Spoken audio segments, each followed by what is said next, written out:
Welcome to the Rachel's English podcast. I hope that by listening to this podcast, you will increase your listening comprehension for Americans and you will also speak better American English. If you would like a free transcript of this podcast, please visit rachelsenglish.com/podcast and look for this episode. In today's episode, we're just going to be having conversation. And as we are speaking naturally about things, we're going to try to identify all of the interesting idioms, phrasal verbs, weird vocabulary words that we're using. And we'll stop and we'll define them. And the idea about doing this is that when we catch how we use these kinds of phrases and words in natural conversation, then we can start to better understand how they're used. It also just helps provide context for what you're hearing. Sometimes when you hear an idiom in context, it's a lot easier to understand what it means than when you're just learning definitions. So David and I have each put together a couple of questions that we're going to ask each other to get this conversation going. David, I'll start. Okay. So my question for you is, what are some of the great things about living in Philadelphia? Oh, yeah. Well, as you know, I've lived here for a long time, since 2001. And there's a couple things that I really love. It's an old city, and so it's very dense. It's walkable, meaning that in comparison to some other American cities where there's more sprawl and things are spread out and are a lot more car dependent, in Philadelphia, it's really easy to walk to a lot of different things. So Sprawl. That's a great vocabulary word. that is a good one. Sprawl is, when things are spread out. Oh, we talk about urban sprawl sometimes. Yeah, and I use it specifically that way Yeah. in terms of urban sprawl. That's a not technical, but it's a specific term to indicate cities where population has spread in not a very planful way. Yeah. And it's very wide rather than being high. Like New York City is really high. It's very dense and there are a lot of very tall buildings where people live. So in any given block, you might have thousands of people living. Whereas in sprawl, I think of it as being, yes, unplanned, but also lower apartment buildings or houses that just mean that it's not physically possible to have as many people in as dense of an area. Right. So I love that about Philadelphia. It's what I think of as a gritty place. It's a blue collar, historically working class place where there was a lot of industry, a lot of things were made here. And so blue collar, you basically just defined that by talking about it. In English, we have certain jobs that we would call blue collar and certain jobs that we would call white collar. So blue collar jobs would be, like you said, industry, working, like the workers kind of idea. Right. White collar would be more the bosses, the executives, the managers, people who are running that.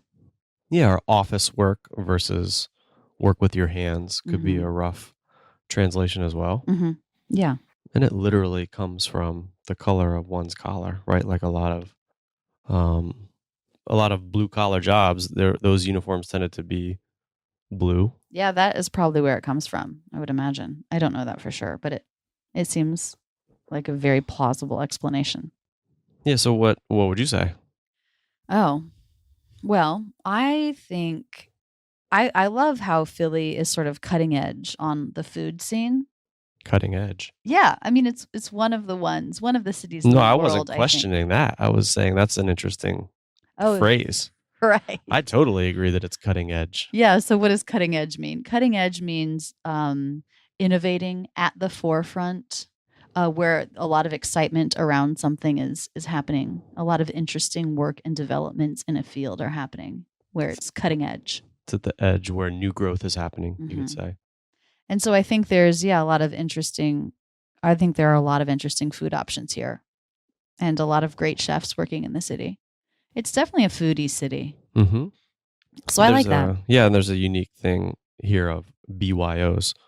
People might see that in restaurant advertisements or listings. BYO meaning instead of having a wine and liquor license or a wine cellar themselves, a lot of restaurants here encourage people to bring their own wine.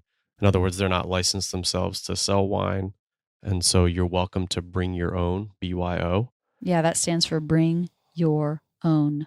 And part of what has happened then is that it makes it, it creates a good environment for people who are launching out on their own to start a small restaurant, to start in a small space, and to cook, cutting edge or avant-garde new kinds of food without having the need to invest heavily in a liquor license and in. I guess they're really expensive in Philly They're really expensive and hard to get. They're limited. And in addition, then, stocking a wine cellar is an expensive part of a more traditional restaurant startup cost. So it's just fostered this great environment where you're right. There are lots of chefs trying lots of different kinds of things. It's also great for us because that means, when we go out, if you can bring a bottle of wine, you pick it out at the liquor store or the wine store. And, it's obviously way less expensive to buy a bottle of wine at a wine store than it is at a restaurant. I mean, that's where a lot of restaurants make a lot of their money, is in the markup on alcohol. And so it's absolutely great as a diner to pick out a favorite bottle of wine to take, and then it saves you a lot of money on your meal. And, I think it does allow the restaurant to just focus on what they're doing with the food, which is generally awesome. Mm-hmm. So I do love that about Philly. And that's one thing that is pretty uncommon. In New York City, I think there's only one restaurant I can think of that I knew was a BYO. And most other places, they serve it. And if you want to bring your own bottle, they'll charge you a fee for that. Mm-hmm. But in Philly, there's so many BYOs where you can just bring your own bottle of something and they don't charge you to bring it in, and you can just supplement your meal with it. It's awesome. Okay, so that's one of the things I love about it. I also love the classical music scene here. I'm a huge classical music nerd. Love it. There's a great symphony. There's a fairly good opera, although I got spoiled living in New York with the Met. Though I've been to some stuff here in Philly that I've enjoyed. So what's it mean to get spoiled? That's a food word. Yeah, food would spoil if it's left out to go bad. Someone gets spoiled when they get what they want. They're thought of as being spoiled. Like if you spoil a child, then you're always letting the child have what the child wants. If I'm saying I'm spoiled by the music, I was spoiled by the Met, was what I said, which meant at the Metropolitan Opera in New York, I was always hearing world-class opera, just some of the very best that's happening on the planet. And so that spoiled me. I lived really close to it, and that's what I had access to. So now that I live in a city that doesn't have an opera house that's quite as cutting edge, some of the productions, I'm like, that wasn't that good because I got spoiled by the Met. Right. The Met gave me everything I wanted. Thanks for catching that. It is so hard sometimes as you're speaking to notice these idioms or phrasal verbs that we are using because they're just such a natural part of the way we express ourselves. Okay, one last thing I love about Philly is how close it is to New York City. I'm not surprised that's one of yours. Oh, I love it. We can hop in our car, hop in. That's a phrasal verb. That just means, quickly and with no effort. We can get into the car and drive up to our friends in Brooklyn and be there in an hour 45, depending on traffic. And so, it's easy to get up there. And it also means that, when I moved out of New York, I moved to Philadelphia because of David.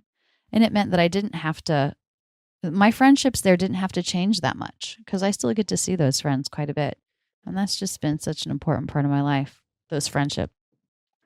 Okay, David, did you think of a question? All right. So I want to ask you about, in our house, what is your favorite room and why? Oh, good question. David and I moved to our house about 1.5 years ago, and I just love it. Don't you love it? It's a great house, yes. I'm so happy with it. The place where we were living before was, I don't know, I just didn't like it at all. David had been there forever, and I just moved into it and felt like I was moving into his own life without bringing much of myself. So it was really nice to pick something out together. So that's interesting. We say forever. So to a non-native speaker, that's maybe confusing. Why would you say forever? So really, I lived there from 2006 to 2015. So 9 years. So, Wait. Oh, 2006, yeah. So that's 9 years. That's not forever. Specifically. So we use forever Yeah. when something is longer than average. Yeah. When something feels like a long time. It can even just be that it feels like a long time. True. Yeah. David had been in that apartment for a long time. The Mhm. way I said it was, David had been there forever. Right. Yeah. Okay. So, yeah, we moved. My favorite room, and I know you're going to laugh. So, it's taken us a while to furnish these rooms. We moved from a 1-bedroom through to a 3-bedroom and just have slowly, we're not done by any stretch of the imagination. Another great idiom. Mm. We're still not done decorating the house. So when you say we're not something by any stretch of the imagination, that means even if you tried so hard to imagine it, it wouldn't be true. We are not done decorating this house. Right. There's a lot of empty walls, floors that need rugs, just in general. We have some very like basic furniture in some rooms, and then just like it almost looks like a hotel. Our bedroom almost looks like a hotel. There's not one thing on a wall. There's not a carpet. It's just very kind of cold, which I don't like at all. Yet I will say our bedroom is my favorite room in the house. Why? So we've finally made a lovely living room, and I love that. But still, like if I'm relaxing, if I'm going to read a book, I don't know why I would rather read it in bed than on a couch. It just is more comfy. It's a coziness feeling. Yeah. Mm-hmm. So that's why I'm going to choose that. It's funny, like for some reason I just love. It's like my home base. I like to eat nachos and watch movies in bed. It's like, why? It's not the best place to do that. But that's what I like to do. Guilty pleasure, eating nachos and watching movies in bed. Guilty pleasure. So that's something that you like, but you kind of feel like you shouldn't like. That's a great phrase. Yeah. Mm-hmm. It's my guilty pleasure. Nachos in bed. Okay, David, what's your favorite room in the house and why? Definitely it's the kitchen. Mm-hmm. We have an open layout on the first floor, and the kitchen and the dining room are really connected to each other. And so I love when I'm cooking and people can hang out and be close by. I do a lot of cooking, and I love our kitchen because it's open, and it makes it easy to get around and cook in. Yeah, it's a social spot. Mm-hmm. So that makes it fun for me. I'm not tucked away in a back room doing the cooking when we have people over. I get to be in on the conversation and, be participating even though I'm cooking and doing what I enjoy. Tucked away means put away, sort of covered, hidden. Mm-hmm. Yeah. So when David is cooking, he doesn't feel tucked away because the kitchen is not separate from the rest of the house. Yeah. One thing I love about our kitchen is there's sort of a deep windowsill for the kitchen window. And we have a couple of pots with succulents. A succulent is a certain kind of plant. I don't even know how you would define that. They're sort of thick. The stems and leaves are really thick. Thick and glossy. And like a jade plant is a succulent. Anyway, we have a bunch of succulents in our windowsill that we got from my aunt who lives in California. And California is a great place to grow succulents. Mm-hmm. And so I just love them. They're actually doing really well there in the windowsill. Yeah, they're doing great. It's south facing and they're happy. I love how that kitchen window looks. Okay, here's another question for you, David. When have you felt proud recently? That's a good one. So I felt proud recently when Stoney, our son, we take him to a play space pretty often. It's great. Our friends actually started it and we love it.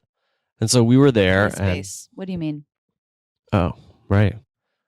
Play space. So you could say playground would be a more common term. Yeah, I think so most playground, people probably know that. Yeah, so those are usually outside and places where kids play. So a play space sort of implies that it's inside, and I guess is a pretty similar word, really. Yeah. Similar meaning. Yeah, it's a place where children can play. They have an indoor play space, which is great for Philly in the winters, where they've built like a tower and a toy house, and there's like all these tables where You can put together a toy train set and this kind of thing. Yeah. So they have a play space. Right. So what happened was, and we sing the ABC song a lot to Stoney, and he really likes letters and words, and there was a moment where one part of the play space on one of the walls, there's a magnetic board with some magnetic letters, and you can stick the letters on the board and move them around and just play with the letters. And so we were way far away from that part of the play space on the other side of the room. But on the ground, he found one of these magnetic letters, and he picked it up off the ground and immediately started trotting right over to the board and stuck it back up on the board with the other letters. It was just so cool that, he could have just thought that it was a random thing laying on the ground, but instead he knew that it was a letter. He knew that it went with the other letters. He remembered where to go, and he just went trot, trot, trot right over there. Yeah, you use the word trotting. He went trotting right over. Oh, yeah. So trotting is faster than a walk, not quite a jog. Yeah. That's a phrase from horse riding. Yeah, I would imagine. He went trotting right over.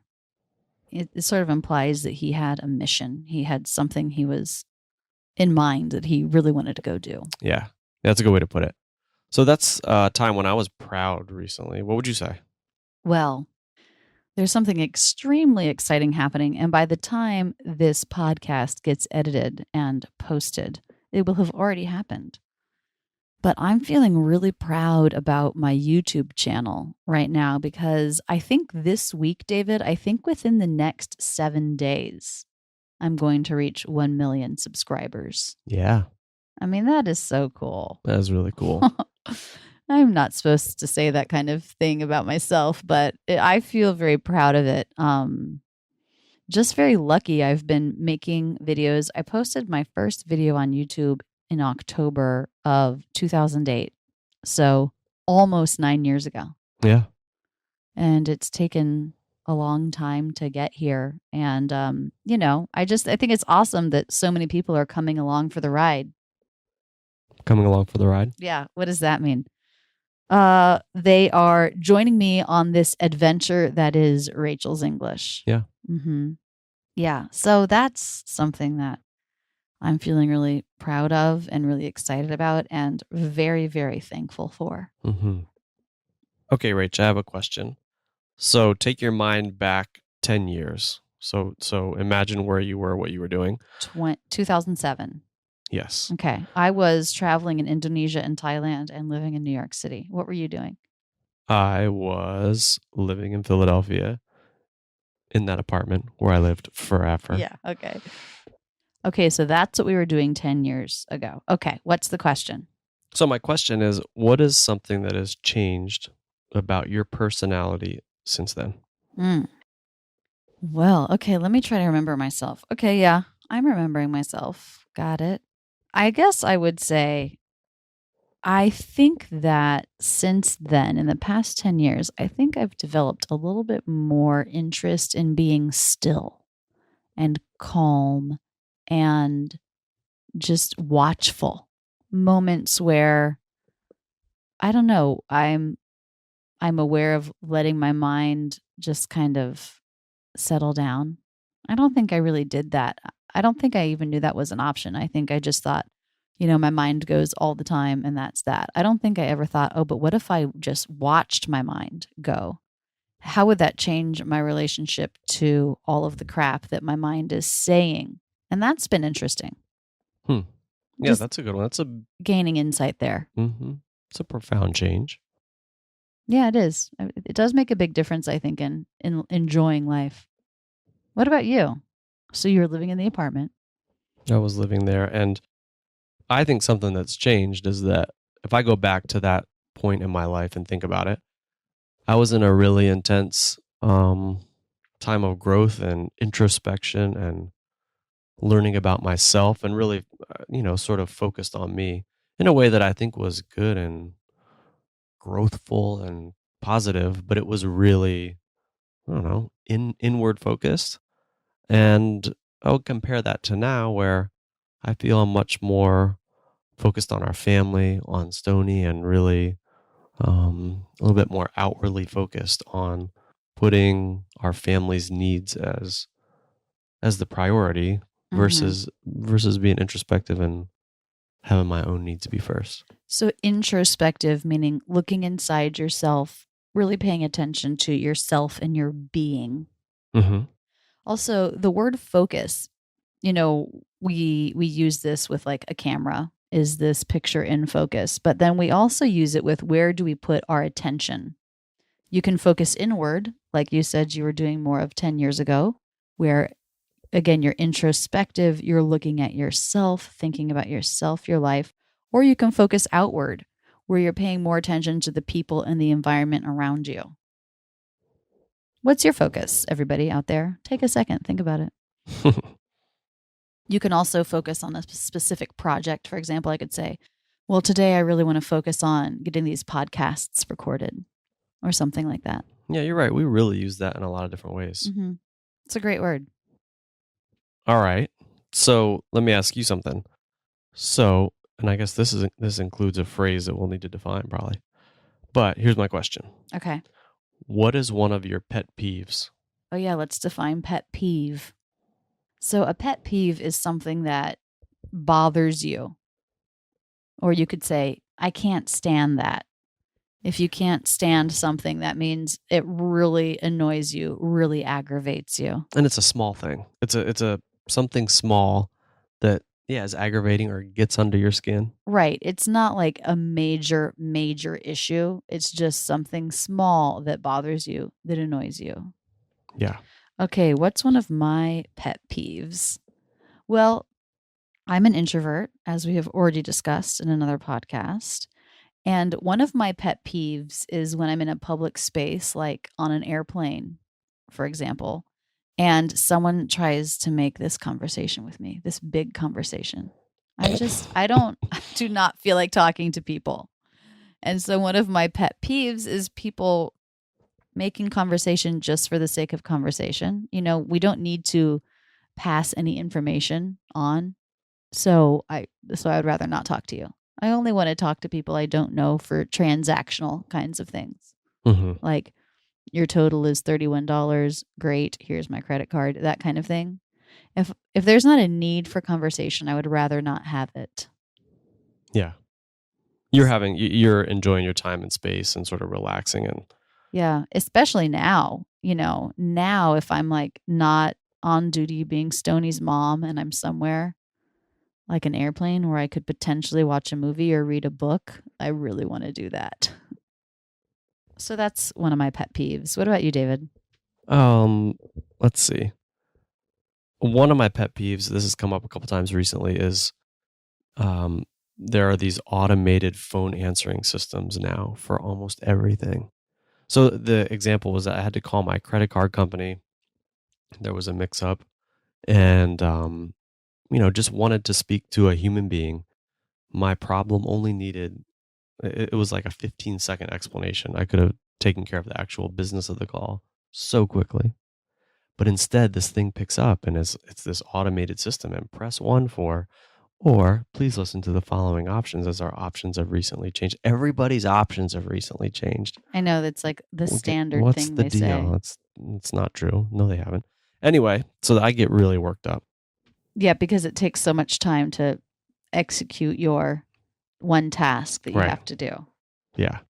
David, you said one thing, an example that's come up recently. So the phrase to come up means to happen, to be at the surface of something. Like this comes up every Friday. This problem comes up every time we try to take a road trip or whatever. Yeah, it means happens. Happens, yeah. Phrasal verb to come up. Or it can also mean to be mentioned, right? Like I could say, oh, this came up the last time we were talking about. Came up whatever. in conversation. Yeah. Yeah. It happened. It happened. Yeah, you're right. Spoken. Yeah. You could still say that's the definition. It happened. Okay, a question, David, for you. I think this will probably be the last question of the podcast. So get ready to come up with a really good answer for it. Okay, where have you never traveled to but feel that you must visit in the future? Oh, that's a great one to think about. That's fun. Well, first of all, there are lots of places. This would be a long list, but near the top would be Brazil. I would love to go to Brazil. lots of Brazilian fans of Rachel's English, so maybe that'll be a possibility. All right, well, we have to go. Go visit them. But I would love to go to Brazil. I've been to a couple other countries in South America, but never Brazil. And of course, Brazil, just it's soccer and the samba soccer and the focus on the beautiful game, the art of the way that they play football, they would say. I would love to go to Brazil and go to a bunch of soccer matches. And then it has this huge coastline with lots of cities and all kinds of beach towns, big and small. So it'd just be so fun to explore that country. It's too bad we didn't go to the World Cup when it was recently in Brazil. It's really too bad. Why didn't we do that? I don't know. Okay, next time the World Cup is in Brazil, I promise I will take you. Sounds good. World Cup. For those of you who don't know, it's a tournament every 4 years, right, David? Mm-hmm. Like the World Soccer Tournament. That's right. Who won last time? Germany, right? I don't know. What year was the last World Cup? Last one was 2014. I'm pretty sure it was Germany. I can actually see the final goal. Champion Germany national football team. The final goal was beautiful. Well, congratulations, Germany. Congrats, Germany. Congrats is just another way to say congratulations. A little more casual. It's just a little shortening of the word. Oh, congrats. You can say that. It's a friendly thing to say when someone does something awesome. Yep. Okay. So that's my must visit spot. What about you? What would you say? Oh gosh. Well, just like you, it's very hard. There are so many places I would like to go, but definitely my answer is Vietnam. David, what was the year when we went on our first major road trip across America? That was 2013, I think. 13 or 14. And we were deciding, David was working in the school system, so he had 7 weeks off. And we were like, let's take a huge trip. And we were deciding between Vietnam or a massive U.S. road trip. And we ended up choosing the massive U.S. road trip. And I wouldn't say I regret that choice, but I want to make absolutely sure I get to go to Vietnam sometime soon. So what are some of the reasons why? Well, because I've been to Southeast Asia before and just loved it. I was in Thailand and Indonesia, so I definitely want to go back and explore that general area of the world more. Also, I love Vietnamese food. Mm-hmm. And I've just heard good things about it. In my mind, there are some very positive associations, and I'm not even sure why. I think as Americans, too. I mean, I would love to go as well for all those reasons. And then in addition, the U.S. has a really complicated relationship with Vietnam in terms of the war in the 60s. And just, for that reason, too, it would be part of learning our own history as well. Yeah, totally. I also have a good friend who's Vietnamese, Ha Quen. She's been in some of my videos. And also, it doesn't hurt that quite a large percentage of the people who watch my YouTube videos that are fans of Rachel's English are in Vietnam. So I think it would also be a great place to go meet some people who use my videos and study with me in the academy and, meet them in person. That's always fun. Mm-hmm. So it sounds like we have some world traveling to do, David. Looking forward to it. Me too. It's just really hard to do that kind of a trip with Stony. I'm afraid we're going to have to wait a couple years before something like that is possible. Yeah, you're probably right. Okay, guys, that's it for this episode, this conversational episode. Have you learned any new phrasal verbs, idioms, or vocabulary words? I hope you have. I hope it's been an interesting way for you to learn some of those things and also a little bit about American culture as we talk about various things.